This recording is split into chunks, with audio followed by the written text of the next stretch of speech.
Kai, merci d'être avec nous aujourd'hui pour vous présenter. Déjà, on va dire que vous êtes allemand. Du bist Deutsch. Vous résidez en France depuis 30 ans. Vous dirigez le cabinet de conseil Simon Kücher, le cabinet SKP depuis 20 ans, et vous êtes co-auteur de ce livre avec Herman Simon, Inflation, comment se protéger, cause, remède, plan d'action, aux éditions Economica. Votre mission avec les nombreuses sociétés avec lesquelles vous travaillez, c'est évidemment le partage d'expériences, les clés pour faire face à l'inflation. Avant de préparer cette émission, vous m'avez dit, il y a un événement qui est très particulier et qui me caractérise bien, Julia, j'aimerais que vous en parliez. Il faut absolument dire aux gens de DCF que mon premier stage, je l'ai fait au sein de Rank Xerox en tant que vendeur de photocopieurs. Pourquoi c'était si important de le dire? Parce que j'étais avenue MacMahon, Grande Armée, rue des Acacias. J'ai fait une formation de vente Rank Xerox. Premier jour sorti de la formation, je vais dans le premier hôtel, prospect pour vendre une photocopieuse. Au bout de 10 minutes, la dame me dit « Mais jeune homme, qu'est-ce que vous voulez? Vous ne voulez pas me vendre quelque chose ?» Je dis « Non. » Je suis sorti de là. J'ai dit « Ok, si je commence à dire que je ne suis pas un vendeur, j'arriverai jamais à vendre quoi que ce soit. » Et là, j'ai commencé à faire mon stage. Et depuis 30 ans, je vends. Je vends des idées. Et là, ce soir, j'aimerais vous vendre quelques idées autour de l'inflation et de comment y faire face. La bonne nouvelle, c'est que je vous sépare de vos trains. Et quand tout à l'heure on parlait d'inclusion, chez nous, dans le cabinet, les consultants, les jeunes, veulent travailler justement avec ces femmes héroïnes qui doivent être à 17h à la crèche pour une simple raison. Elles savent que les réunions se terminent à l'heure. C'est très important parce que tous ces hommes qui traînent dans les bureaux parce qu'ils n'ont rien à faire, qui ne veulent pas rentrer à la maison, parce que c'est ça la majorité, voilà. Pour les juniors, c'est la croix à la bannière, ils veulent quitter. Voilà, let's go. Je vous montre quelques idées, je vais aller très vite pour rattraper le temps. Je vais vous parler fondamentalement, si ça marche, voilà, de 3 enjeux. La valeur de l'argent, du dentifrice et une planche de surf. Je commence 2 secondes à vous parler de l'inflation en vous rappelant juste les chiffres. Aujourd'hui, 9,2 zone euro, 6,5 aux États-Unis, et 4% au Japon, ce qui est beaucoup. Le Japon a connu plusieurs décennies de déflation, donc un moins de vent. Aujourd'hui, effectivement, ils sont à 4 points, c'est tout à fait considérable. L'inflation, c'est quoi? Très souvent, les gens disent c'est l'augmentation des prix. Je vous propose une lecture différente. C'est la diminution de la valeur du billet. Donc, c'est en fait des acheteurs qui perdent confiance dans la politique monétaire d'un État, qui perdent confiance dans la valeur d'un billet. Et donc à partir de là, on a des pays dans lesquels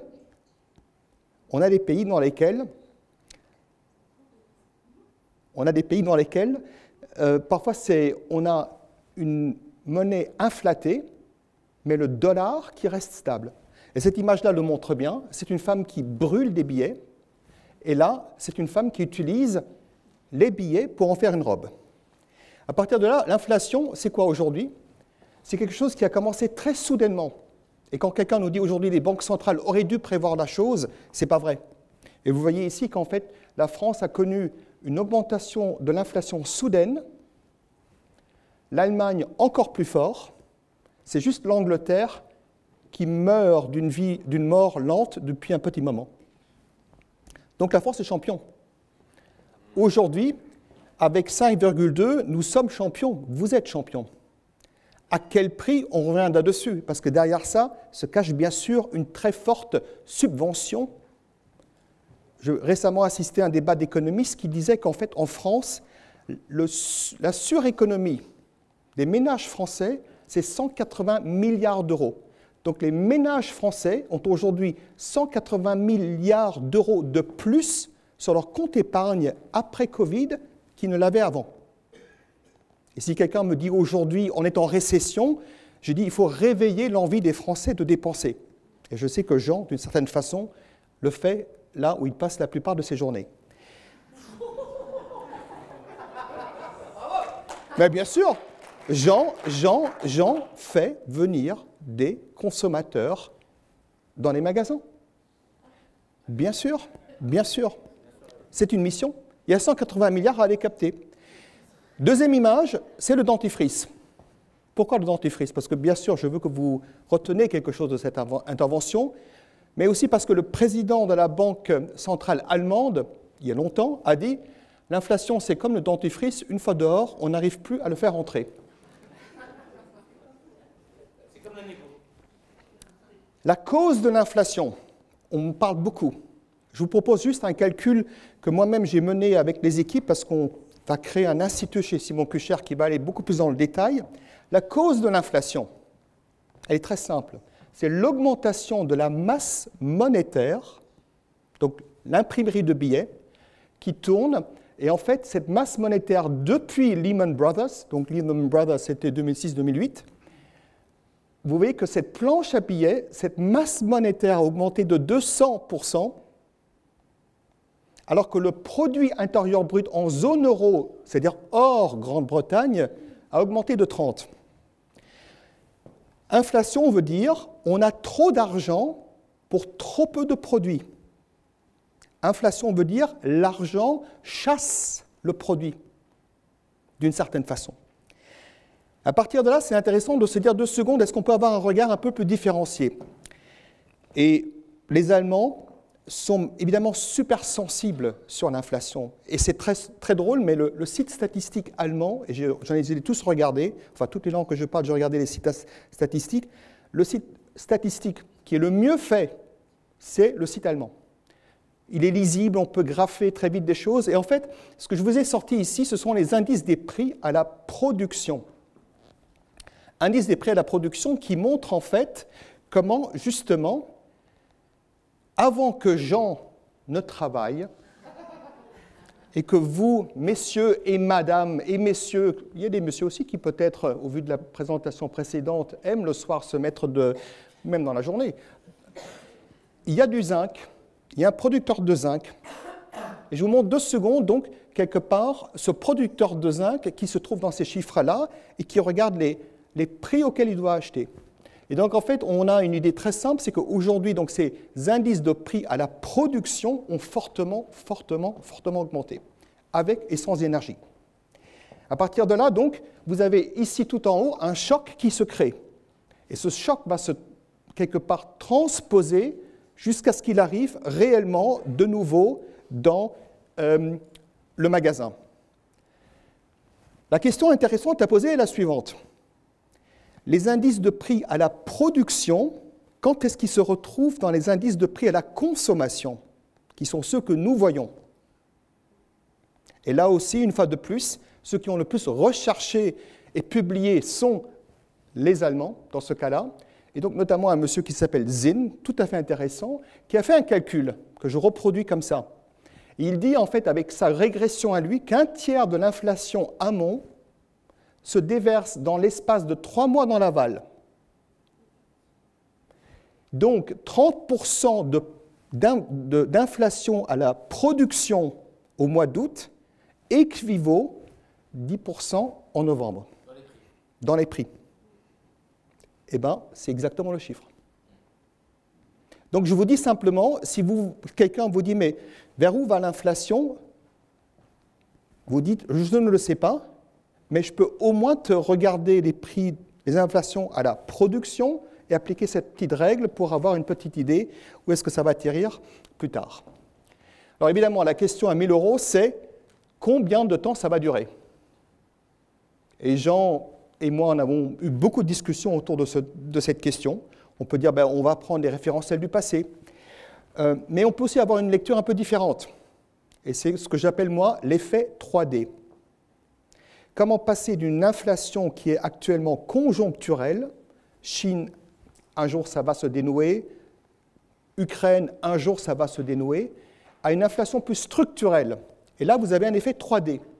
Cet effet 3D, c'est démondialisation, décarbonation et démographie. Ce sont 3 tendances de fond qui vont influencer l'inflation. Démondialisation. Le Monde de hier soir faisait la une. Je produis du paracétamol à Lisieux et pas à Shanghai, comme c'est le cas actuellement. Sanofi agrandit l'usine de Lisieux, qui était dormante, pour tous ceux qui sont normands dans la salle, qui étaient dormantes depuis toujours, ben voilà, on va produire de nouveau avec des salaires européens en Europe, ça coûte plus cher. Deuxième chose, décarbonation. Nous ne leurrons pas, le nucléaire français est compétitif uniquement parce qu'il est amorti. À un moment donné, il faut réinvestir même dans le nouveau nucléaire. Donc il y aura de nouveau un full cost, un coût complet qui sera très important. Et donc l'énergie nouvelle, créée nucléaire et ouverte, est plus chère. Et démographie, sur le point fondamental, il y a de moins en moins de jeunes. Et aujourd'hui, la compétition pour les salaires explique rien d'autre qu'on est moins sur le monde et que ce sont nos générations futures. Julia et moi, nous avons découvert dans l'entracte que nous avons la même génération à la maison. Ce sont ces enfants-là qui doivent demain payer nos retraites. Et donc, ils ou elles vont demander plus de salaire. Donc c'est important de savoir ça, c'est que l'inflation, de notre point de vue, elle est structurelle. Peut-être on va revenir à 3, 4, 5%, ce qui est toujours beaucoup, hein, mais de croire qu'on va durablement arriver à quelque chose qui oscille entre 0 et 2%, parce qu'on a toujours dit 2% comme but monétaire uniquement pour avoir une marge d'erreur, parce qu'on ne pilote pas toute une économie comme une machine, voilà, c'est quand même un vœu pieux. La planche de surf, et je rattrape le temps, à ce qui vous intéresse le plus. Qui dans cette salle est surfeur? Ah, il y a du Biarritz. J'ai compris que le prochain se faisait à Saint-Malo, c'est ça? Saint-Malo. Il y a des bagues à Saint-Malo? Voilà. Il y a des vagues. Faire du surf, il y a quelque chose de formidable. J'en ai fait à Biarritz, et quand on part en vacances, vous savez, le premier jour, on n'a que les idées ailleurs. On pense au bureau, aux enfants, enfin bref, on n'arrive pas à se concentrer. Sauf que si on fait le premier jour de ces vacances un cours de surf à Biarritz, ben on se porte tout le temps. Parce que quand on est sur la planche, on peut penser à rien d'autre qu'à la planche, on doit faire gaffe.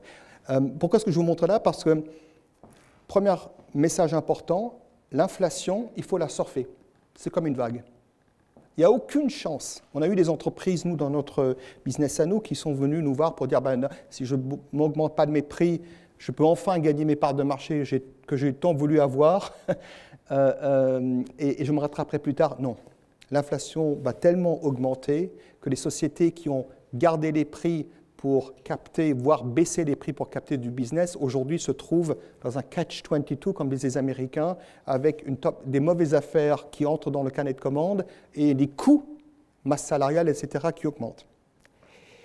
Là, je vous parle du défi des entreprises, parce que ça, ce n'est pas uniquement un défi commercial, c'est un défi qui touche tout le monde. Même la finance doit demain savoir mieux collecter une facture future, parce que c'est clair, quand j'ai une inflation, un flux monétaire futur, il faut quelque part l'inflater, il faut savoir qu'en fait, il vaut moins aujourd'hui, la valeur nette actualisée est moindre. À partir de là, avec Jean, on s'est dit, mais au fond, le défi pour les membres d'ECF, c'est quoi? C'est que beaucoup d'entreprises ne réussissent pas à augmenter les coûts, d'augmenter les prix.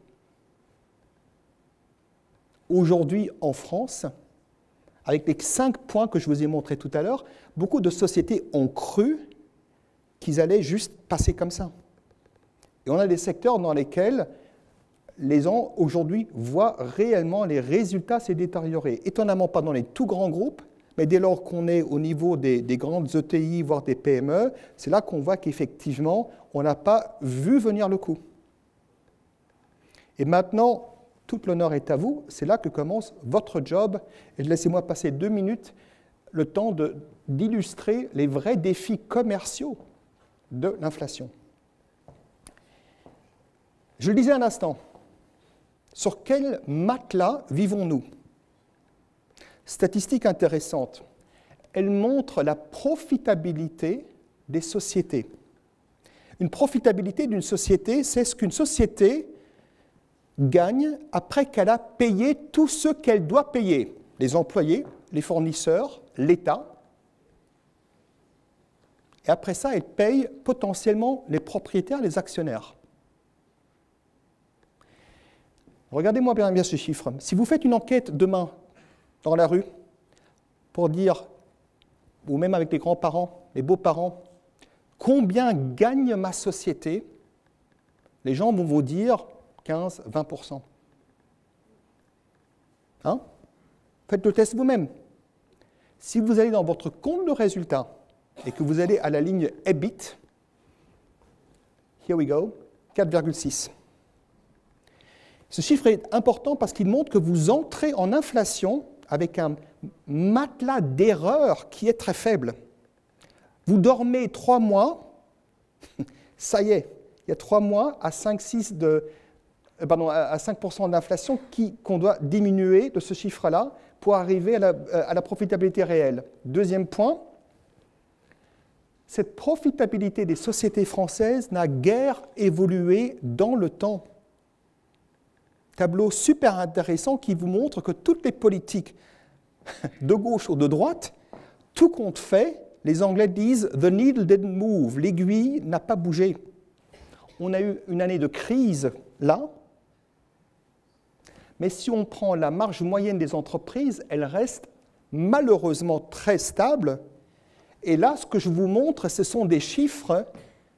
Désolé de faire un vendredi maintenant une analyse aussi poussée là-dessus, mais ce sont des chiffres, ce qu'on appelle nominaux, dans lesquels historiquement l'inflation est dedans. Ce n'est que depuis quelques mois qu'on commence de nouveau à distinguer une croissance nominale avec inflation d'une croissance réelle sans inflation. Vous voyez, c'est un truc qu'on n'a pas fait pendant, les gens le disaient tout à l'heure, 40 ans.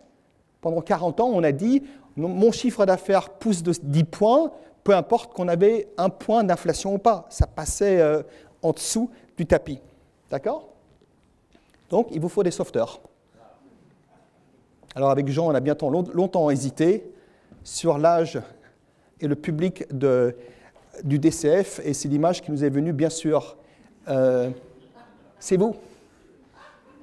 C'est vous tous ensemble qui doivent aider les entreprises. Et ce que j'aimerais juste faire avec vous, c'est de vous montrer quelques idées. Et bien sûr, ce sont les idées du livre. Je me permets moi aussi de faire un tout petit peu de publicité. Je sais. Mais je parle déjà au livre qu'après cette lecture-là, vous avez envie de distribuer. Et je vais vous montrer juste quelques idées. Et on les a volontairement gardées très simples. Première leçon ou première aide de secours, choisir ses clients. Qu'est-ce qu'il veut dire par là ? Si je demande à quelqu'un dans cette salle, vous êtes en début d'année, quels sont les 5 deals que vous voulez gagner en 23 ? Vous allez généralement me dire, ce sont les deals 1, 2, 3, 4, 5. Ça sort d'un commercial. Il sait exactement, il ou elle, vous avez vos agendas. Tout à l'heure, la présentation de Microsoft vous aide à comprendre où sont ces deals. Dans certains cas, ces deals sont même flagués dans vos budgets comme étant des must-win battles, des batailles qu'on doit gagner. On n'a pas de choix. Ceux-là, il faut absolument les gagner. On est d'accord ? Qui ne connaît pas les deals qu'il veut gagner cette année ? Voilà. Maintenant, je vous pose une deuxième question. Quels sont les 5 deals que vous êtes prêts à perdre ? Et quand on pose cette question-là, il y a souvent plus d'hésitation. On ne sait pas à quel client dire non.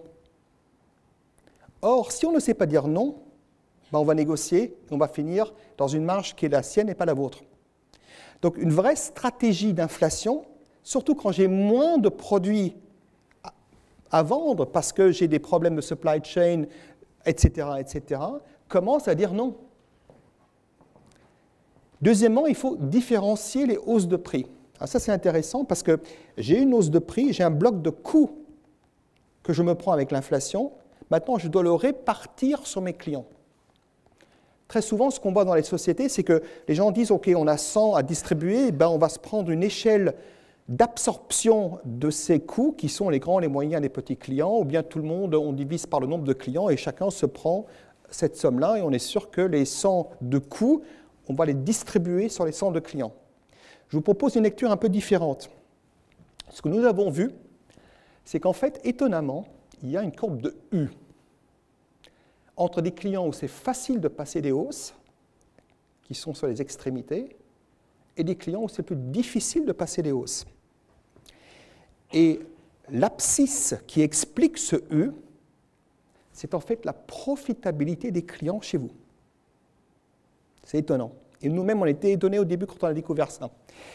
Ça veut dire quoi en fait? Ça veut dire que là où j'arrive le mieux à passer des hausses de prix sont chez des clients qui sont marge négative et ceux qui sont très profitables. Et là où j'ai le plus de mal de passer mes hausses de prix, là où les vendeurs arrivent le soir à la maison pour dire « Chef, je n'ai pas réussi », ce sont ces clients avec une profitabilité comme ci, comme ça, le ventre mou. Pourquoi? Alors les marges négatives, c'est presque une question de rationalité. Un client où chaque vente vous fait perdre de l'argent, ben, s'il n'y a plus de matière, si vous n'avez plus d'acier, plus de plastique, plus de bois, ben, vous dites stop. C'est du bon sens. Les clients qui sont très profitables, je vais vous dire quelque chose, ce sont des clients qui ne vous achètent pas pour le prix. Ils vous achètent parce qu'ils sont contents de vous. Ils achètent de la valeur. Et ces clients-là sont prêts à vous accompagner parce que le prix n'est que l'expression de la valeur et l'estime qu'ils ont élevée de vous, elle ne va pas diminuer en augmentant les prix. Et ceux qui sont ici, c'est évidemment les plus difficiles. Dans certains cas, vous avez fait vous-même des bêtises dans le passé. Vous avez essayé de corriger la bêtise en baissant les prix. Dans d'autres cas, il faut juste le dire, ils sont meilleurs en achat que vous, en vente. Ça existe aussi. Donc, posez-vous la question, où sont les clients plus profitables? Et peut-être ils peuvent absorber une quote-part hausse de vos coûts plus important en relatif que ceux qui sont ici. Communiquer les hausses de prix en avance. Alors souvent, on nous dit on ne faut surtout pas parler de prix. Eh bien, on vous dit exactement le contraire, on prend cette idée à contre-pied. Et je vous prends comme exemple quelque chose que j'ai fait en 2012, ça ne nous rajeunit pas, avec Securitas, groupe de sécurité, Michel Mathieu, que nous avons aidé très tôt à prendre conscience d'une chose. Si les commerciaux doivent annoncer aux clients des hausses de prix, si les clients n'ont pas lu dans la presse avant que le PDG de cette société a déclaré une hausse, ben les pauvres commerciaux, ils sont vraiment tout seuls dans le froid et dans la neige. Donc, c'est le rôle du PDG d'annoncer relativement tôt, de donner la tendance, d'ouvrir, d'être l'étendard justement qui va dire « Attention, il faut augmenter les prix de temps parce que moi, je dois le faire ». On a développé, par exemple dans ce cas-là, une sémantique très précise. On a dit « Nous devons augmenter nos prix de au moins 6%, pouvant aller jusqu'à 16%. » À votre avis, le client qui dit ça, quel chiffre il retient, 6 ou 16? 16. Qui dit 16? Majorité qualifiée. Et évidemment, et ils attendaient les commerciaux arriver en ayant 16 en tête, parce qu'ils ne savaient pas s'ils étaient un bon ou un mauvais client.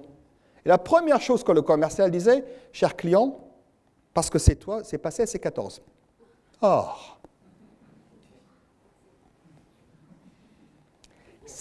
C'est beau. C'est une orchestration, je vous montre très facilement, d'une communication où on prend à contre-pied cette idée qu'on ne parle pas de prix. Bien sûr qu'on ne parle pas de prix précis d'un deal, mais on parle d'une communication de prix, et la DGCCRF pourrait être assise dans cette salle ici, d'une communication justifiant des corridors de hausse, où effectivement la formulation même fait partie de la solution. Voilà. Et je finis cette présentation en vous disant, évidemment, inflation structurelle veut dire que structurellement, les équilibres changent. Et ce qui est important, certaines personnes vont pouvoir acheter ou ne pourront plus acheter plein pot. Ils doivent avoir des visions moins chères. Et là, je vous montre le tableau classique du cabinet qui montre quelque chose de tout simple. Il dit, si je veux comprendre ce que mon client achète, ce que je devrais lui proposer, je dois confronter deux vues. J'ai une première vue qui est cette courbe rouge, qui est le coût de la production et du développement de mon offre. Celle-là, elle est exponentielle. En clair, plus je propose à mon client, plus l'incrément que je propose me coûtera cher à faire. Si je dis à mon client, je peux te livrer une fois par semaine, il va dire, bon, pas génial. Je lui dis, je peux t'offrir 2 fois par semaine une livraison, il va dire, oh, ben, c'est pas mal. Vous lui dites 3 fois par semaine, il dit bah, c'est exact, bravo. Vous lui dites 4 fois par semaine, il dit oh là là, et vous dites je peux venir chaque jour et toutes les demi-heures, il va dire stop, je n'ai pas besoin que tu fasses un embouteillage avec des camions de livraison devant mon usine. Et vous ne savez pas si vous devez offrir le client une livraison une fois par semaine ou une fois toutes les demi-heures, tant que vous n'ayez pas cette deuxième vision qui a valeur pour le client. Et cette valeur-là, elle a une forme très drôle, elle est asymptotique. Plus vous offrez au client, moins il valorise l'incrément. Je vais dans une fromagerie, je veux un camembert, on me propose 3 sortes de camembert, vous voyez, je suis devenu normand. Les blagues de Thionville viendront un jour, Jean. Avec 3 camemberts, je suis heureux de choisir. On me propose 8, 9, 12 camemberts. J'ai du mal à distinguer. Et toute l'idée, c'est de combiner les deux. Vous avez compris, la courbe rouge, elle est généralement disponible dans les sociétés, parce que c'est une courbe de coût. La courbe verte est tellement difficile à dessiner. Je donne un exemple extrêmement concret. On a travaillé pour cette société que tout le monde connaît alors, pendant les pauses de séminaire. Ils avaient une solution pleinement équipée avec tous les systèmes de solutions, tous les services, toutes les couleurs, prix 100. Ils perdaient des affaires dans des grandes installations, donc ce qu'on appelait des projets. On les a aidés à développer une less expensive alternative. Donc on a enlevé de ce produit complexe certaines choses qui coûtaient beaucoup, mais qui n'étaient pas appréciées par le client, pas par tous les clients. Donc on a créé comme ça des fonctionnalités quelque part plus simples, pas de service, pas de recherche en termes de design, et bien sûr une cible différente, et tout d'un coup ça devenait moins cher. Et là où le travail devenait challenging, c'est justement de faire en sorte que cette courbe-là, qui se dessine par paliers, évite que ceux qui achetaient la solution de gauche allaient se déporter sur celle de droite. Toute l'idée, c'est bien sûr de créer des nouvelles solutions qui font qu'on attire une nouvelle clientèle, mais qu'on n'abandonne pas l'ancienne qui, elle, avait l'habitude d'acheter le produit de gauche tout à l'heure. Et là, vraiment compliment à vous parce que, voilà, après une telle journée, ce tableau-là, c'est... voilà. Vous l'avez compris. Vous l'avez compris, et tout à l'heure, à la pause, vous l'avez compris aussi. Et demain matin, quand vous brossez les dents, avec un peu de chance, vous repensez à moi. Et avec ça, la présentation est finie. Merci, voilà. Merci. Et vous l'avez compris, on a défié collectivement, vous avec votre attention et moi avec le regard sur la montre, le temps, parce qu'on ne sait pas quand l'inflation termine, mais on a rattrapé le temps et il est 15h50. Merci pour cette précision, always on time. Voilà. La German touch. Absolument, la touche allemande. Merci Kyle Bandila, merci beaucoup. Merci. Votre livre que vous avez coécrit, rappelez-le nous. D'ailleurs, combien coûte votre livre? Combien coûte le livre?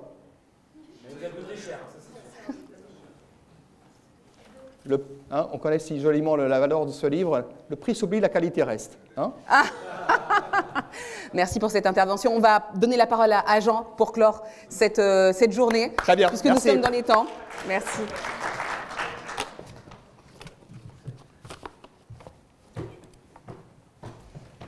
Non, mais pour ceux qui... Alors là, il faut une photo. Je sais pas qui... Pour ceux qui pensaient qui pensent encore que l'inflation allait disparaître dans les prochaines semaines, je pense que vous avez compris au travers des exemples très précis de Kai que probablement qu'elle était plus structurelle. Et donc c'est la raison pour laquelle on souhaitait absolument son intervention cet après-midi. C'est parce qu'il faut qu'on se... Mais Julien, entre nous deux. Ah, ouais. On gagne du temps, on fait du simultané. Voilà. À l'allemande. Non, mais je pense qu'il faut qu'on s'habitue à ce paradigme, à ce nouveau paradigme macroéconomique, et qu'il nous appartient de créer de la valeur. Mais moi, je pense que c'est une opportunité. Et je dis ça aujourd'hui, je fais le fanfaron, mais avec Kai, on travaille ensemble depuis quelques années. Et croyez-moi, quand quand il a fallu, l'année dernière, se mentaliser pour pas trembler quand il fallait augmenter les tarifs catalogues, et puis dans les négociations, on n'était pas très fiers avec les équipes. Et tu nous as mentalisés, tu nous as accompagnés.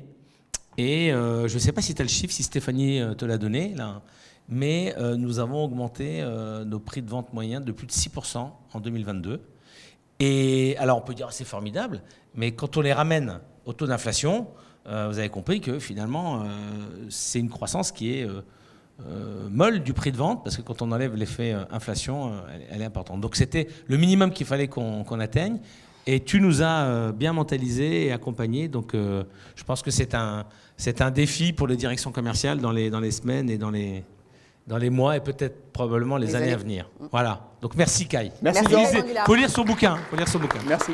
Et si vous voulez, si vous voulez sur ces sujets de, je dis ça parce qu'il y a dans la salle là, il y a quelques professionnels de l'industrie hôtelière. Donc ils font beaucoup de revenu management, de yield management. Donc si vous voulez un expert pricing, le meilleur il est là. Je peux vous le dire. On les a tous épluchés, c'est lui le meilleur. Voilà. Merci Jean. Et on vous a amené le meilleur cet après-midi. Merci. Au revoir.